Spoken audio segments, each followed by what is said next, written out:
Une trentaine de garderies en milieu familial de la côte de Gaspé ont lancé des moyens de pression cette semaine pour faire avancer les négociations avec le gouvernement.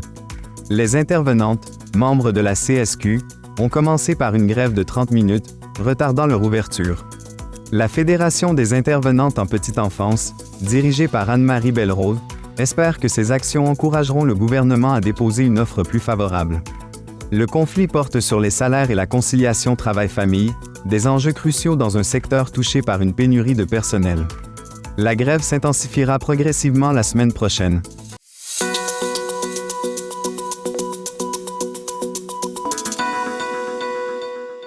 Les travaux de construction de la nouvelle école primaire et secondaire de New Carlisle, débutés en août, accueilleront leurs premiers élèves en janvier 2026.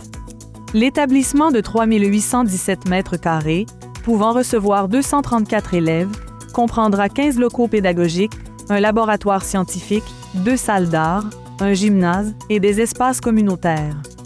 Ce projet de 30 millions de dollars, mené par Habitat Construction Matane, marque l'aboutissement d'un processus amorcé dans les années 1970. Pour la directrice chez McGuinness, cette école représente bien plus qu'un lieu d'apprentissage. Elle renforcera le sentiment d'appartenance à la communauté, offrant un gymnase central à la vie locale.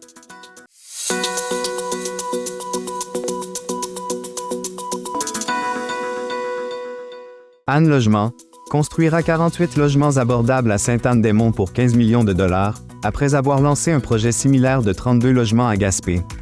Destinés aux personnes âgées ou ayant des handicaps, ces appartements répondent à une pénurie estimée à une centaine de logements dans la municipalité. Le maire, Simon Deschênes, se félicite de cette initiative, qui complète d'autres projets en cours.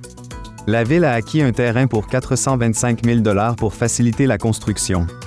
Anne Logement, déjà actif à Gaspé, prévoit aussi des projets à Chandler et à New Richmond, renforçant l'offre de logements adaptés dans l'Est du Québec.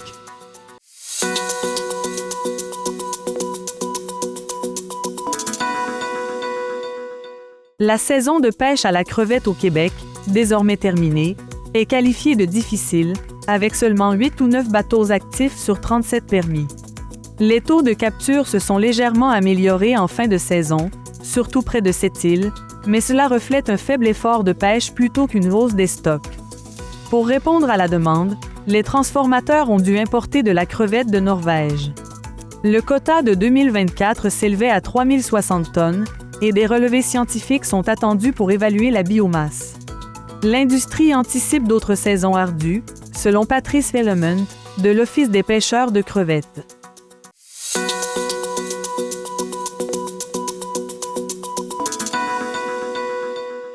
La direction du bioparc de la Gaspésie a lancé la première phase d'un plan de développement ambitieux, grâce à une subvention de 3,4 millions de dollars du ministère du Tourisme.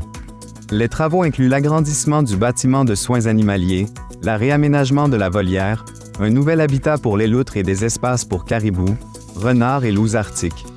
Un pavillon pour exposition temporaire est également prévu. Ces travaux, retardés par la pandémie, s'achèveront au printemps 2026. La directrice générale, Marie-Josée Bernard, et le président, Serge Arsenault, soulignent l'importance de ce projet pour assurer l'évolution et la pérennité du bioparc.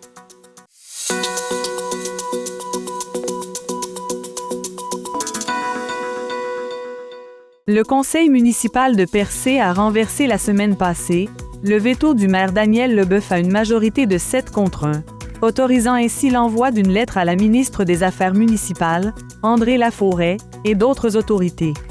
La lettre demande des clarifications sur un rapport de la Commission municipale du Québec concernant des dysfonctionnements de l'administration précédente.